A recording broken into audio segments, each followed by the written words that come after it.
Are you talking to me? Are you talking to me? Then who the hell else are you talking to? I'm the only one here. Oh, no, I'm not. I have Lauren and Brad with me. This is the Ravings and Reviews podcast, everybody. That was genius. Oh I loved that. I don't know how close my impression to Robert De Niro is, but How long were you planning that? 5 minutes before we came, I was trying to figure out how to segue it into an introduction. That's so good. All right. So welcome to the Ravings and Reviews podcast. Like Jack said, we are joined by a very special guest. Would you like to introduce yourself? Yeah. Hi, I'm Brad Schultz. I'm a film production major at MSUM, and I'm here to talk to you guys today about Taxi Driver. Woo! Yeah, Taxi. If you couldn't tell by Jack's wonderful intro, the movie that we are reviewing for this episode is Taxi Driver. Yep. Brad got to pick. Brad, who will hopefully be a recurring guest. His segment, his theme that he'd like to talk about is Martin Scorsese films, which is a great theme in my opinion. Yes. And the first one he chose to discuss today was Taxi Driver. I guess we're kind of in the month of spook. It's almost Halloween. So do we want to kind of talk about some of our horror movies that we've been watching? Or maybe some other movies we've been watching? Sure. Before we start? Yeah. Well, obviously we did Evil Dead. Yes. I'm trying to think here. I watched My Neighbor Totoro, but that is not a horror movie. That's not a horror movie, but also a very good movie. Oh, I watched #Alive on Netflix. Is a new zombie movie, and I thought it was pretty okay. I didn't love it, but that was pretty good. I enjoyed that one. Yeah. What about you guys? I like you said, I watched The Evil Dead for last week's episode. And I've been gearing up to watch 28 Days Later, which is going to be our review for next Monday. Yes. Good stuff. But other than that, I mean, I recently watched the original Halloween with a couple friends because we needed it as a reference for one of our film appreciation classes recently. Yeah. But I've been keeping up on the spook. Well, yeah, this October I've seen quite a few horror movies too. I started off watching The Wolfman, which was interesting. I liked it more than I expected. And I also watched some classics like The Thing, The Exorcist, Silence of the Lambs. And it's been a good month for me. I've watched a lot of good stuff. Nice. Yeah, we've been watching some really, really good movies recently because of being in the learning community. We've had some nights where we get to watch spooky movies in the MSUM Planetarium, which is really, really cool. I mean, I went to a couple of the nights and I watched Young Frankenstein, watched Rocky Horror, like some very, very good movies. And especially being in that planetarium where you can just see everything like just right above you. It's really, really cool. Yeah. I've actually been wanting to watch The Exorcist for 2 or 3 years, and my mom does not want me to watch it in her house. Apparently, when she was younger, she'd see the trailer for it on TV. And she'd sleep on the couch for a month because she was so scared of it. So, yeah. But now I'm at college, so now I can do anything. Yeah, you're like, no, Mom, I can't. I can watch The Exorcist if I want to. Exorcist is on the bucket list. All right, so I guess we'll just jump right into it then. Taxi Driver. Let's get into it. So, as we said already, this movie is directed by Martin Scorsese, who is known for far too many films to list here. All dating back to 1967, which is wonderful. It was produced by Michael and Julia Phillips and written by Paul Schrader and stars a very young Robert De Niro, Jodie Foster, and Sybil Shepherd. Those are the 3 biggest actors that I was able to name out of that. So, what are some original or some face value thoughts about the movie? I saw this movie for the first time in quarantine a few months ago, and I loved it. And I was excited to rewatch it again for a second time. And if anything, my enjoyment for it increased. This is one of my favorite movies ever. What about you, Brad? When was the first time that you saw it? I believe it was last December, and this last time I watched it last night, I believe was my 4th time watching it. So it is a movie I really do enjoy. Nice. Scorsese is my favorite director, so I go back and rewatch a lot of his stuff. And yeah, my impressions were good as usual. It seems like every time I watch it, there's something new to notice and appreciate. I was gonna say, for watching it 4 times, does it like get old at all, or is it still as good? Honestly, it holds up quite a bit. There's only a few parts where maybe it drags a little, just because some sequences are not quite as shocking as they were originally. But there's still all kinds of stuff to notice going on right in front of your eyes and in the background. Every shot seems like it's loaded with lots of good stuff in there. 100%. Oh, that's good to know. Lauren, this is the first time you've ever seen this movie. Yeah, I watched this movie for this podcast, and I have to say that I had a very similar experience that Jack did with The Evil Dead, meaning that I basically went in blind. So I was unsure about my feelings about the movie. I hadn't really heard of the plot before. Just basically going in without knowing anything, and I came out with a very, very strong enjoyment of this movie. It is very, very good and has a lot of great aspects to it, and I'm very excited to talk about it. Hell yeah. This is one of the few movies that I don't have like any flaws with it, I would say, personally anyways. We could just throw a dart at a board full of cinematic aspects, and every single one of them are great, Yeah. I guess since we were talking about it on the way over here, let's just dive straight in and talk about the music just really quick. What are your guys' thoughts on the music? It's really good. The music and the overall score and like the soundtrack is really, really good. I like it a lot. Yeah, I think it does a great job of just creating an atmosphere. That combined with the rainy streets and the neon street lights and all that stuff, it really sucks you in, and you really do feel like you're in that 1970s grungy New York. Totally, yeah. The saxophone, the saxophone. Yeah, yes. It makes it like like you said, it gives it a really like grungy, kind of grimy atmosphere. And then later in the movie, more of when Travis is kind of spiraling downhill, I guess, in his apartment. You hear these like percussive hits, like the. And I loved those. I thought that was just such a great like addition like into the score. I don't know. I don't know why, just the snare hits in general. I like them so much, but I thought those were great. Yeah, there's this great sense of tension building that kind of goes throughout the whole film, and that saxophone motif goes back and forth, and it increases a lot as Travis sort of builds up his anger at the world, and towards the climax of the movie, you have that saxophone theme adapted with the snare drums, and it makes this really, really kind of foreboding, scary sound. And 100%. Yeah. Yeah. We can talk about some other cinematography items of this movie too. Like Brad mentioned the atmosphere, like to use some film terms, like the mise-en-scene of everything that was of all the sets and everything. I feel like they did those really, really well. Like nothing felt out of place or strange. Like everything that was happening like fit with everything. Everything just fit so perfectly. Nothing seemed really out of place. And then the lighting, you said, with the neon lights in the nighttime and natural lighting in normal day, that was really cool too.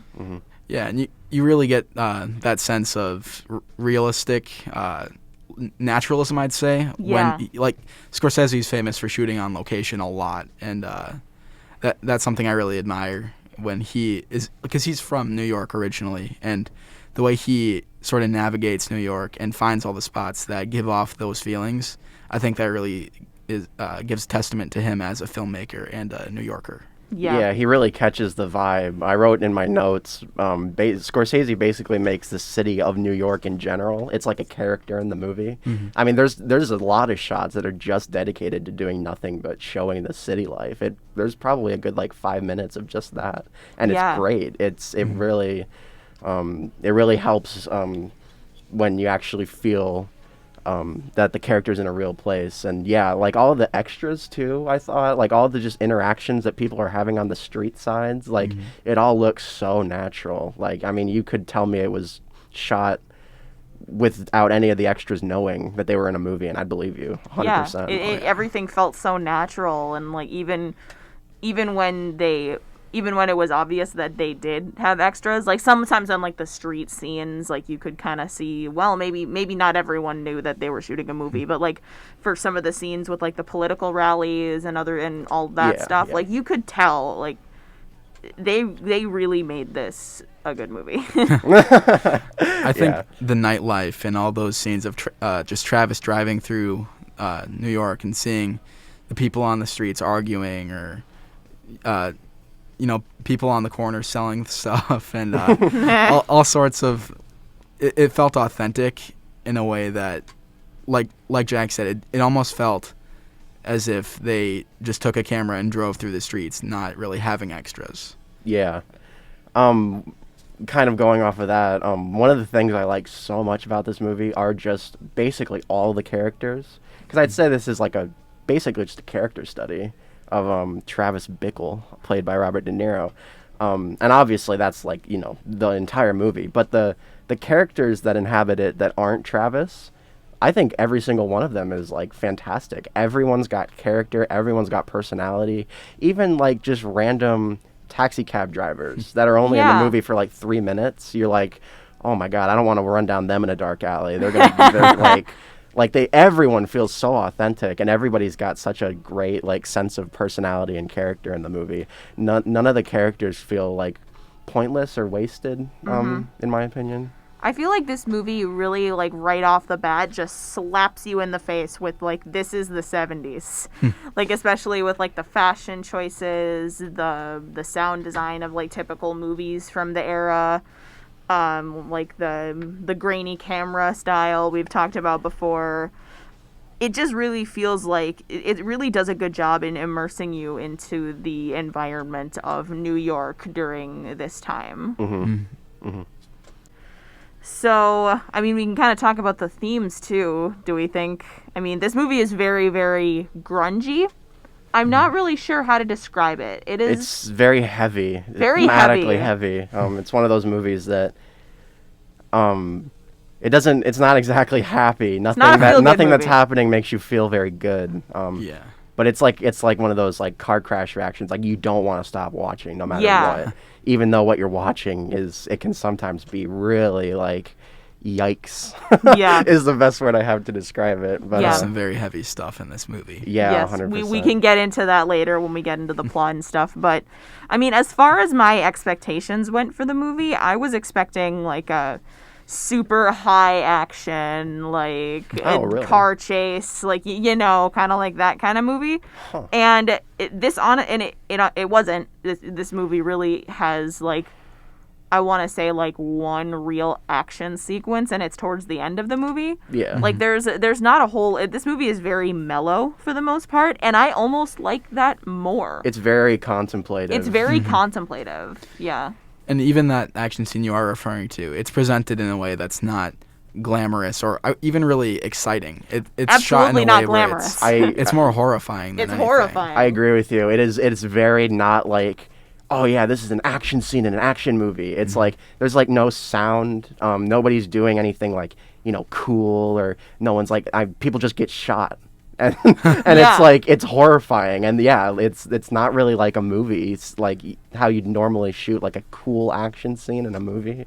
Very even strange. the action is, it fits the vibe of the rest of the movie 100%. Yeah, it doesn't have a lot of like intense background music. It doesn't have a lot of like big flashes or explosions or anything. Like it's very, very mellow for the most part. Yeah, there's no moment of heck yeah, gunslinging, and like the gunplay that is in the movie is not glamorous or in any way. It's messy, it's brutal, and it's quite ugly, honestly. It is. Yeah. It's like Brad said closer to the beginning. The movie is just basically one giant long tension building exercise. Just the whole movie is just you're just winding up, and at the very end it like just kind of explodes. Very violently. Very violently, yes. Very violently. Yeah, I would say if there's one gripe that I have with the movie is that I feel like it kind of suffers in the in like dialogue writing. There were some scenes but now I see it's what you said, like it's tension building. Like I feel like there were some scenes that just moved so slow from a dialogue standpoint. Like there were so many times where characters were repeating themselves or stuttering or like just stalling, and it happened for like a straight 30 seconds, and I'm sitting there like, I need to know what's happening. This is lagging on really, really long, but... I mean, I personally don't see that. Are you talking about the scene in the taxi cab? With the guy who's talking about Killing his wife. killing his wife? Yeah. Yes. Are you talking about that Yes, scene? and then also there's the scene right after that where he's outside with one of his friends, and he's like, life has got me down. And then he repeats the same sentence like 7 times, and I'm like... I honestly didn't mind that. I Really? actually thought that scene is fantastic. I mean, I think every scene in the movie is fantastic. nitpicking. but- It's nitpicking. No, totally, Like, yeah. It's not like that ruined the entire movie for me. No, I still think this movie is absolutely fabulous. No, yeah, 100%. You're allowed So- to not like certain parts of the dialogue, yeah. If anything, I would say it's, in my own opinion, it's a testament to Travis's social ineptness, I would say. And I have my own theories with that scene with the passenger in the back. I personally think that man doesn't exist, and that's all in Travis's head. As this Really? Whoa. Well, as this happens directly after he's rejected by Sybil Shepherd's character. Oh. He's angry at women. He's thinking of doing some bad things, and I think that. And fun fact, that passenger is played by Scorsese himself. Yeah, it is. so- You Oh, stole no one of my way. trivia Yeah. questions, Aw, Brad. damn. No, it's good. It's good. Yeah, but he's sitting in the back there talking to him, and I personally think that's more of an inner monologue than anything. That's a really good That's theory. a really good I kind of theory. took everything at like face value for the most part. Yeah. At face value, but no, I like that a lot actually. That's a really good way of looking at it. Yeah. Speaking of which, Martin Scorsese does a great job playing that character. Oh, he Oh, does. He even when absolutely. he wasn't even originally supposed to. They were supposed to have another actor come on, and they didn't show, or they couldn't make it. So Martin Scorsese last minute jumped in to play the part.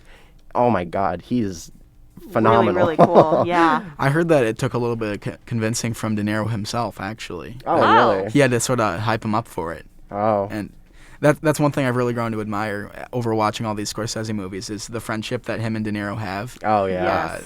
There was at one point in the 80s after the failure of New York, New York, where Scorsese was in the hospital after a cocaine overdose. Really? Yeah, and Robert De Niro visited him and gave him a little bit of a pep talk. And that was eventually how he convinced him to make the movie Raging Bull with him. It was sort of a comeback for him.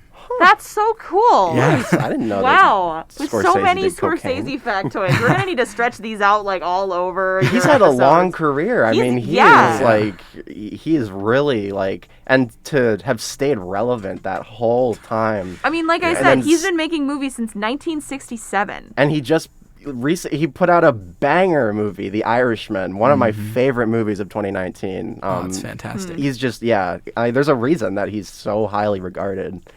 No, yeah, he's great. He's great. All right. So, do you have anything you want to add before we take a small break I to didn't play even some realize music? we'd been talking that long. No, when we come back in the second half, I will continue to praise this movie some more. Woo! All right, we're back. All right. So, it's time to get into the meat of this movie. I guess we can kind of start by looking at some of our favorite scenes, maybe, from this movie. Do you have any that come to mind, Brad? Oh, I got quite a few. Okay, I mean, go off, dude. Let's do this. I think the first one that comes to mind is obviously, as Jack quoted earlier, the "You talking to me?" That one is it's such a good time, and I think the best part about that is it was improvised, and That's so good. it makes such a fun little sequence there, and you see just Robert De Niro having some fun standing in the mirror. Just pointing guns at just himself. That's so good. I wrote it in my notes. I forgot that existed.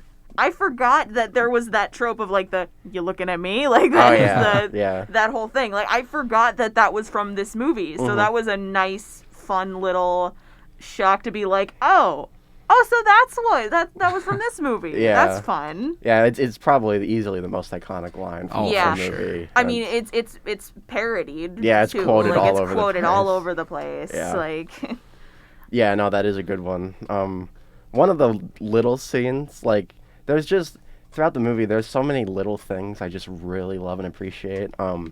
So obviously, like, it's not like the most badass scene. It's just a little scene I really appreciate. It's Travis is sitting on his couch and he's just kind of tipping the TV forward with his leg, and he's just kind of keeping it balanced there. And he's got a Magnum in his hand, just kind of sitting there. And then eventually, after like 30 seconds of keeping the TV on the edge, he finally tips over and breaks. I really like that. I guess you could say my like theory in my head is like it's a representation for me of Travis. Travis is like right on this edge of like tipping and going to like break and do something really bad. I guess that's kind of the whole movie is him like just teetering back and forth on this line. So it's a precursor to like, yeah, Travis is about to break here soon. So I really like that. I really like just the small things in the movie like that. I would say if there's one scene that stands out to me, I guess it's more of a series of scenes. It's kind of towards like it's in the first half of the movie. It's when Travis first meets Iris for the first time.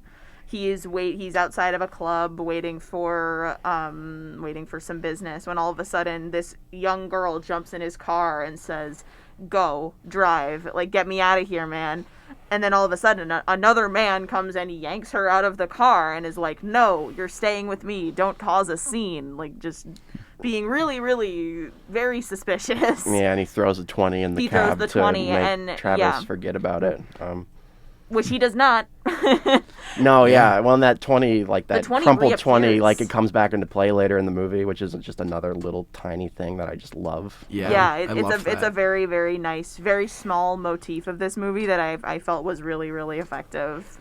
This movie has a lot of fun little symbols and stuff like that, and one I particularly enjoyed was there's a scene where he's in the diner with some of his cabbie buddies, and he takes out a seltzer from his coat and it drops it in his water, and you can see just bubbles boiling up to the surface, and I think that's a fun little visual metaphor for Travis himself getting fed up with all the stuff he's been putting up with. Nice. I thought he was just like disassociating for a minute. I like that. No, that's nice. And then some guy tries to get him to sell a piece of a bathtub after that. Yeah, I didn't quite understand that part. I think it's just him being sleazy, trying to like get his friend to sell like just a piece of garbage. But Yeah. It's the 70s. Yeah. No, that's kind of funny to me. I guess to kind of piggyback off of that, we did mention this movie is a good representation of the 70s from like on a visual standpoint. Like we can see all of the old fashion from the time,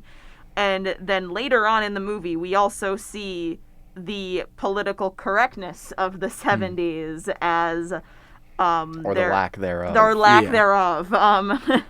This movie is very, very, I want to say blunt. Like it doesn't spare you very much.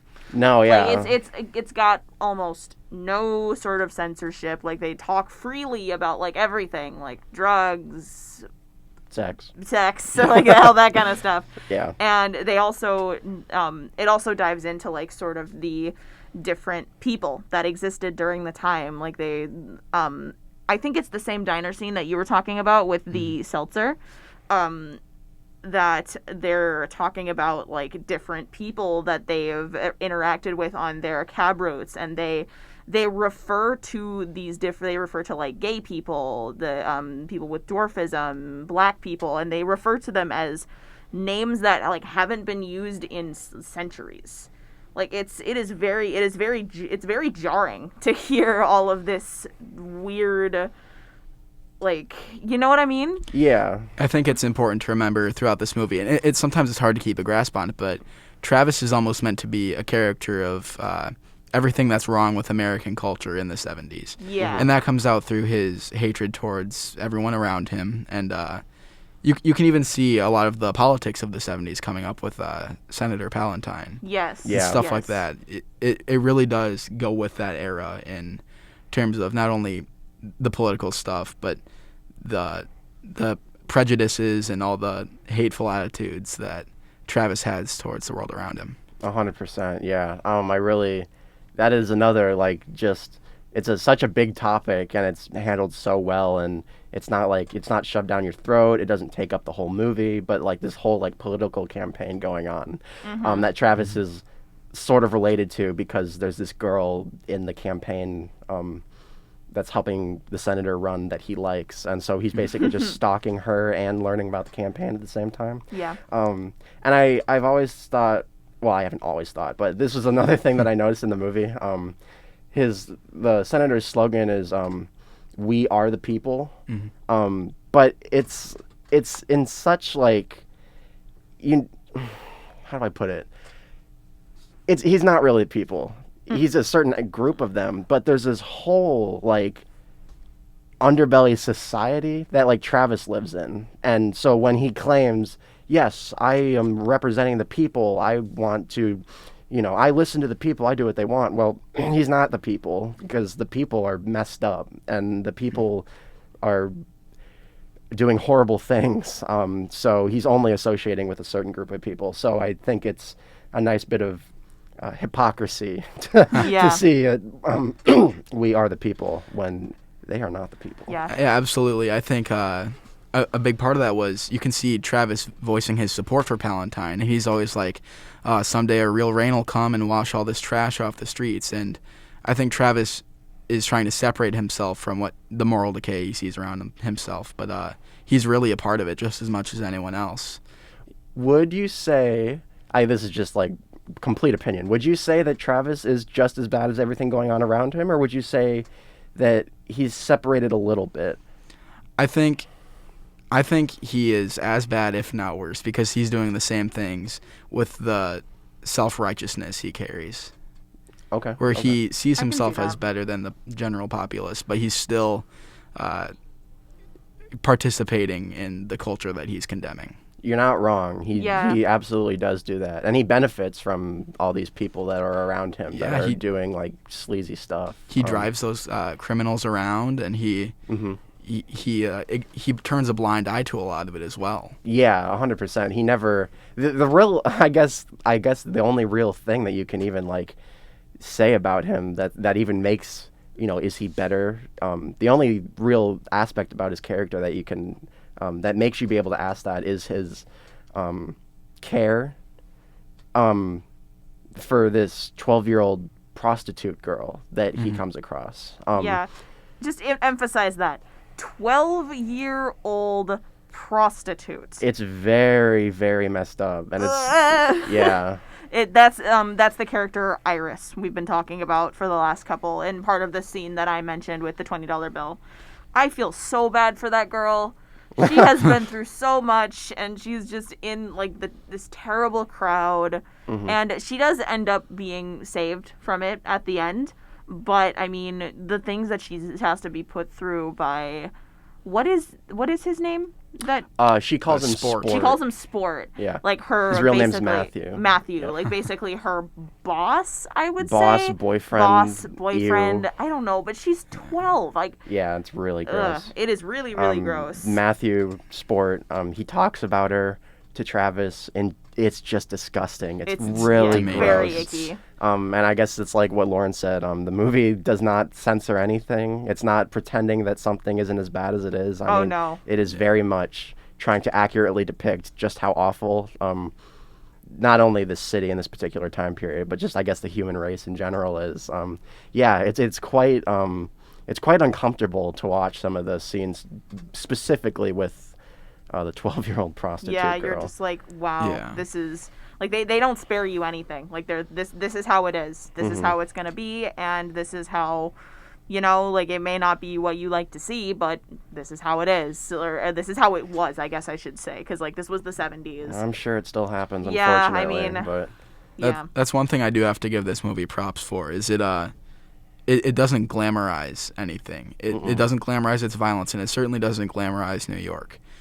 When Travis takes it upon himself to free this prostitute, he tries to save her from Sport, like we said, and it really doesn't leave anything out. It doesn't paint New York in a good light. No. Yeah.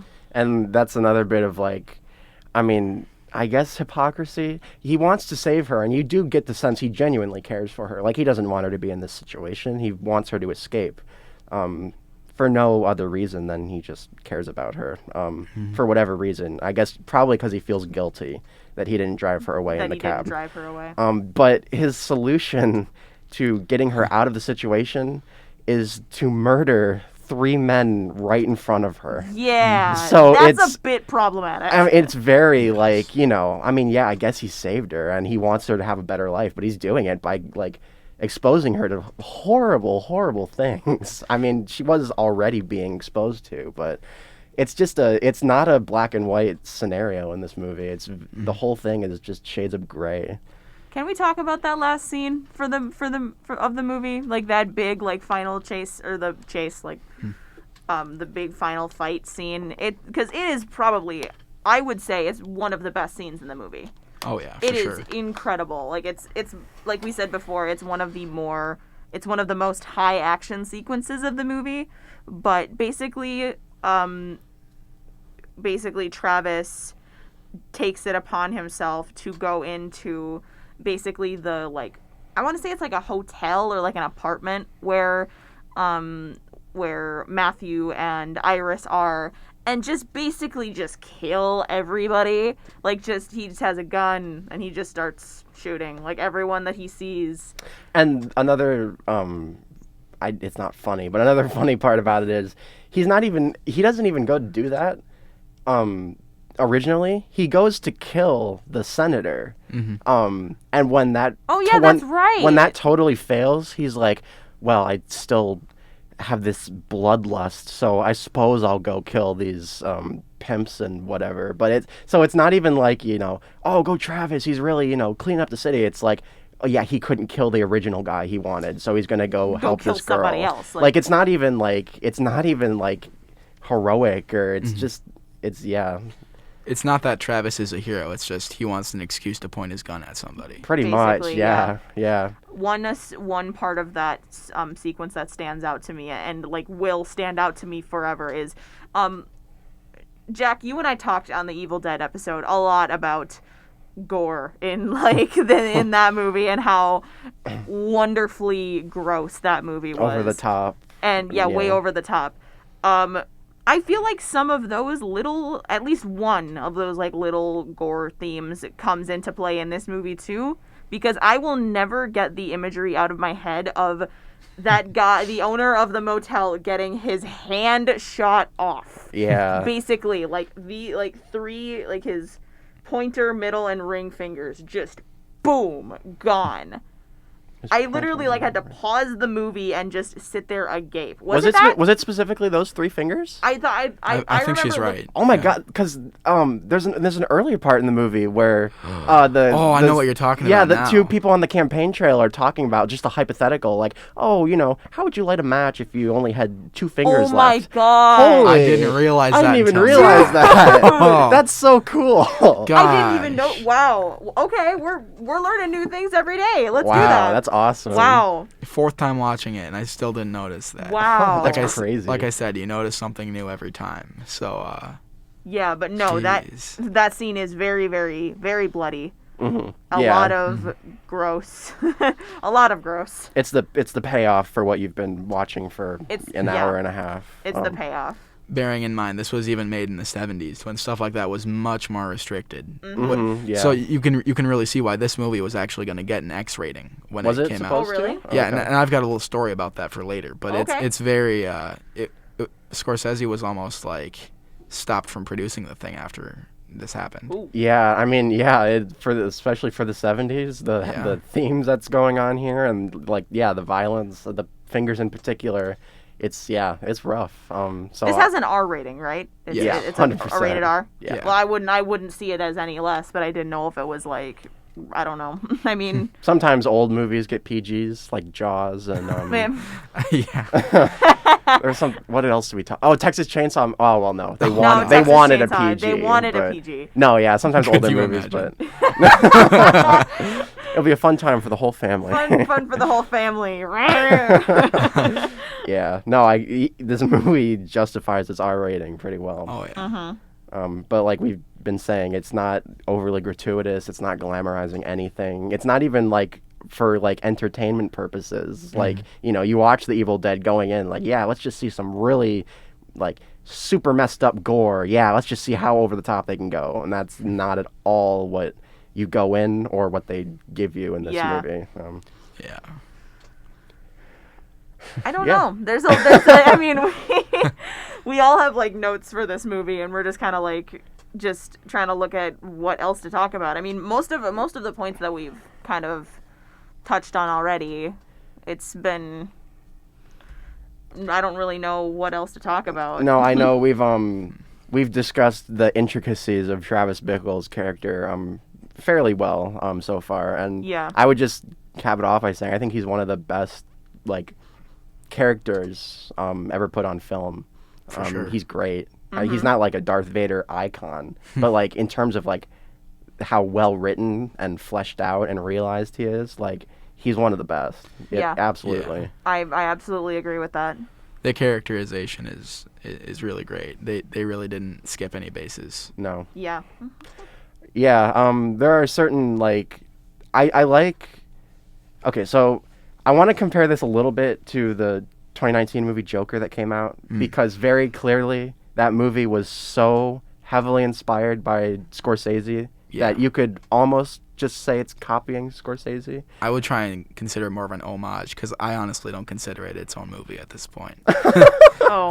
Yeah, no, I'm gonna have to let you guys talk about this one because I actually haven't seen Joker. we won't go on for too long, So- but and I I might haven't have to cover it, man. I haven't seen The King of Comedy either, which I hear Oh. that movie has a lot of, or the Joker takes a lot from that as well.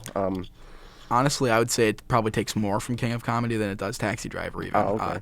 It's really just those two movies pushed together, and then you get Joker if you slap on some makeup. Huh. And I enjoyed the movie. I just Yeah, me too. lost a little respect for it when I watched Taxi Driver and King of Comedy. No, yeah, 100%. But the wraparound I'm trying to get to is in the Joker movie, I feel like, and this might just be a personal critique I have, I don't think that movie's very subtle at all. I think it kind of hits you over the head with a sledgehammer.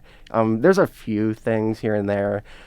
So where a movie like that is very, like, I feel face value, this one, on the other hand, is so much, like, the amount of subtlety inside of it is just great. I wrote down a few things that I really like, that they never, like, you know, have direct exposition about it. They're never like, oh, yeah, I was in Vietnam, but then I got shot. Now I got this scar on my back. No, they show him doing push-ups, training to kill people, and then you see this whole scar on his back, and you're like, oh my God, what happened? The letters that he's writing to his parents, they never explain, like, you know, why are his parents not in the picture? Were they, you know, did something bad happen to them? Why doesn't Travis want to visit them? Because he clearly likes them enough to want to write about his life, and he remembers their anniversary and birthdays and stuff, but it's weird because he's so detached from them. It feels like he doesn't have parents. His insomnia, he was discharged from the army. He says he was honorably discharged, but his impressionable nature, a lot of, like, he'll hear something and then, like, immediately, like, think, oh, I need to do that now. I know that the taxi cab scene, whether he was imagining it or not, the guy in the cab, he says he's going to kill his wife with a Magnum, like, 43 or something. And then a couple scenes later, he goes and buys that exact same gun. And just, like, all of these little, like, pieces that just make the movie so much more intricate. You kind of have to fill in the blanks. It doesn't say what happens. It shows you. I think, circling back to what you said about his letters to his parents, I think there was some certain degree of shame that Travis had to him, where he, like he says, he lies to his parents. He says that he's working for the government.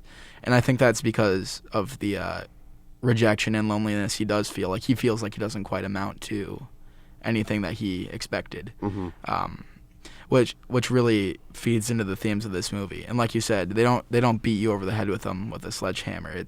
There's all kinds of stuff in there, but it's all very subtle. Yeah. Buried in his performance. He also lies about being in a relationship with Betsy, which is which we forgot to mention, is Sybil Shepherd's character. That's Okay. Betsy. That's the marketing woman for the senator's campaign. Yep, very early on in the movie, he sees her and instantly thinks she's beautiful and takes her to an X-rated movie. Yeah, and she's like, Yeah, why she did doesn't you want take any me part of it. here? And then he turns more stalker-ish, although he was already kind of at that point from the beginning. Yeah. Yeah. So, I mean, you guys went on a lot about the Joker connections with this movie. So I think we should take our last break and then come back and do some fun trivia. All right. Woo. We'll see you guys in a minute. All right, we are back, and it is time for some trivia. Woo woo. So, how many questions do you have? Well, I had 3, but Oh, now you have 2 because he took one. Yeah, Sorry. Brad's Okay. big brain stole mine. So. I'll have to talk a bit more about mine so that we can stretch Well, then this out a little I bit. believe Brad. Oh, had yeah, a, you had like, a trivia story. I have a fun little trivia story. Okay, yeah, we can do that once we're finished. So I can start then. So during one of his first ever diary entry monologues at the beginning of the movie, Travis passes a movie theater marquee. What movie is playing at the theater? Texas Chainsaw Massacre. Hell yeah. I didn't see that. I looked at what movie was showing in the X-rated theater. It's called like My Sweet Susan, and I tried to look it up on Letterboxd to see if it was real, and it's not. Not that I'd have any interest in it whatsoever, Just but like- just curious. One more like little thing I want to talk about while we're on the topic of narration. Did you guys like it? Because a lot Yeah. of people will be like, "Oh, you never want to use voiceover narration in your movie. It's a crutch." But I think it's so good in No, this movie. I feel like it does it really well in this movie. I like voiceover narration. I think if you use it not heavy-handedly, it can be really good. 100%. Yeah. Yeah, they do it so good in this movie. Yeah, if they had like narrated the whole entire movie, then my opinion would change. But I feel like they used it enough to make it count. And I do enjoy when they do it without breaking the fourth wall, so it's not Yeah. like, hey, Oh, audience, yeah. look at this, blah, blah, blah. No, it's like Travis writing in his journal. So Yeah. I think that, and the film itself was actually loosely based on the journal of, I forget the guy's name, but he was the assassin of George Wallace. Really? Yeah, Oh, they okay. they took some notes from there and really tried to work that into his character. Huh, cool. Oh, I suppose that would make sense, yeah. All right.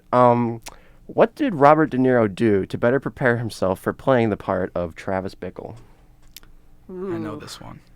I read something somewhere that he like stayed in character no matter like where like if they were shooting or not. Like he just kind of like stayed in character like through production.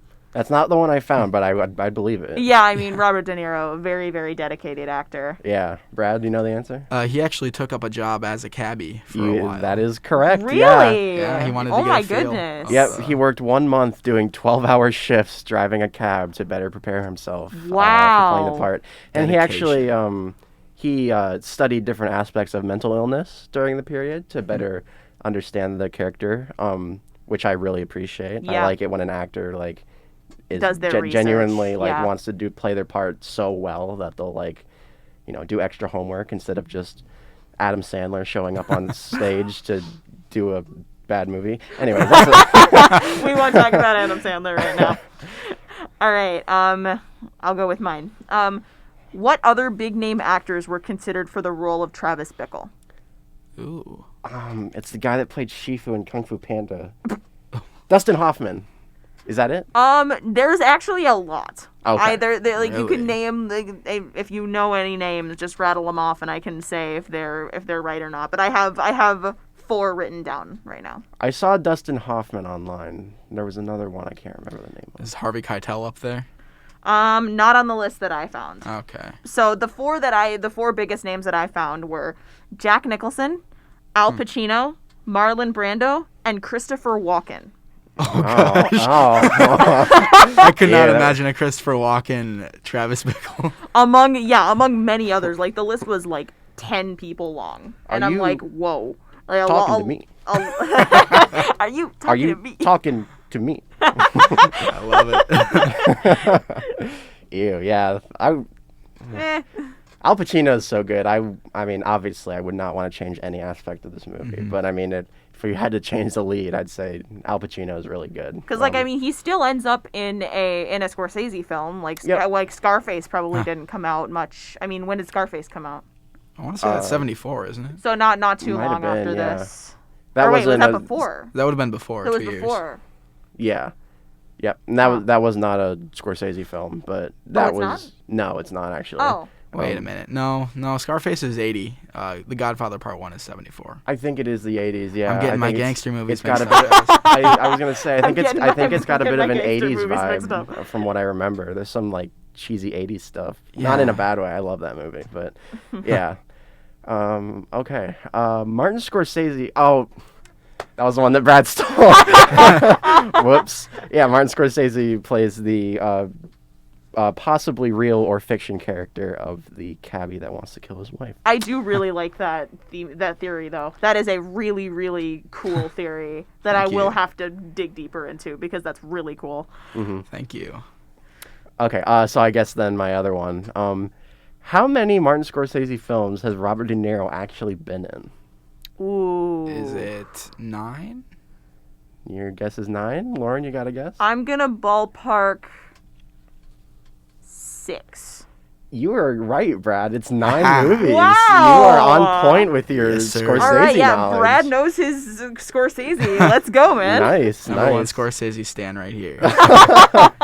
Yeah, no, I knew he'd been in a lot, but then I was like going through before the episode. I'm like, oh my gosh, he's in like a lot of Scorsese, like the majority of Scorsese's productions. Robert De Niro's in there somewhere, which is Yeah. really cool. They're kind of the Hollywood dynamic duo. Yeah.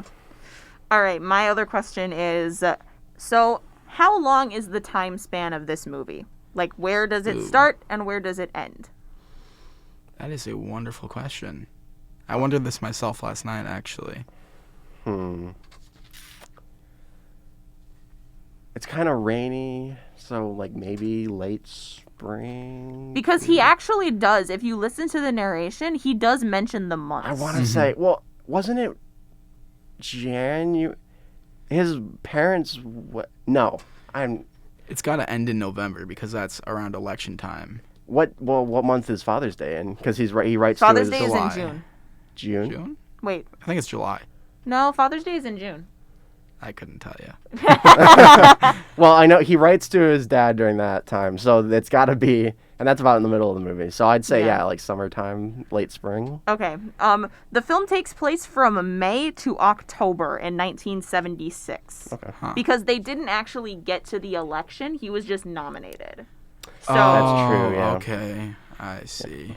then my last one, which was kind of just a little factoid that I wanted to throw in there. So in the coffee and pie scene with Travis and Betsy, Travis orders an apple pie with melted cheese. Why is this special? Maybe not to the movie. It's just a fun little thing. Is Is that that like Robert a- De Niro's favorite food or something? Is that like a No. New York staple? No.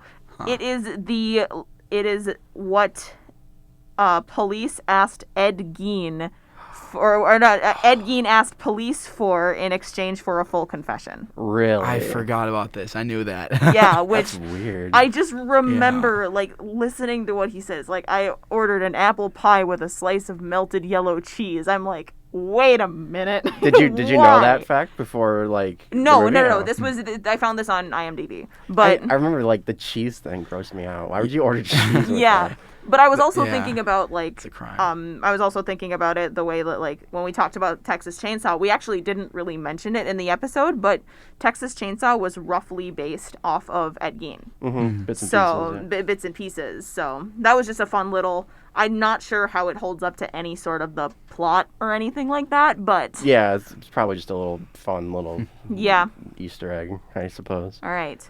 So do we want to give our final thoughts and? I believe Brad had a Oh trivia yeah, no, you story had a as well. trivia story. Sorry. Oh my gosh, No. I'm terrible. I'm sorry. It's all good. So this certain parts of this are a little hazy, whether or not they're true. I know to some extent this is a true story, and Tarantino himself actually gave a little narration of this story with a review of Taxi Driver.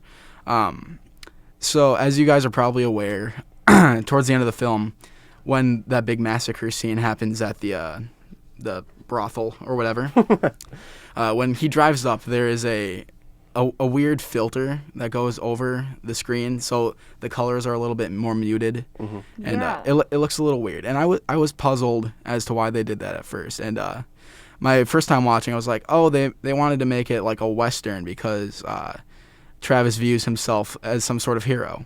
Turns out that's not the case. Originally, when they shot this, the blood and all that stuff in the scene was a very bright cherry red, and it would have been a lot more shocking. And when Scorsese tried to like submit this to get finished, his producer said that there was no way they'd be able to sell this thing without giving it an X rating because of that coloring of the blood. And he demanded that Scorsese put a filter over it to sort of mute it down, otherwise he wasn't going to get a release for it. Wow. And Scorsese was so angered by this that he'd have to touch his masterpiece at this point, that he sat up that night, all night, with a bottle of booze and a gun, contemplating going to the producer's office and shooting him dead. Whoa! Yeah, and it Dude. the only thing that really stopped him was so in the early 70s there was this group of young directors called the Movie Brats. You got George Lucas, Spielberg, Francis Ford Coppola, and Brian De Palma, along with Scorsese. They were all friends, colleagues, they knew each other. And this is some old Hollywood legend that they all sort of stopped by his house that night and tried to talk him out of it. Wow. And then that's why we got that weird little discolored thing on Taxi Driver. Oh my god. Wow. Yeah. That's crazy. That is crazy. It's one of my favorite stories. I don't know why I would assume, like, I genuinely don't know why I thought this, but I always thought, like, Martin Scorsese was like, oh, yeah, he's just a nice guy, dude. And he's like, he had a cocaine problem, As apparently he just casually contemplates not murder. that makes you a bad person, but I just thought he was, like, more pure, and and he apparently, like, contemplated killing the producer, like... Jeez, He's all a right. good man, but he takes his art very seriously. No, I Which guess, is admirable, but like murder might be a little too far. Yeah. All right, let's give our final crazy. thoughts and our final reviews.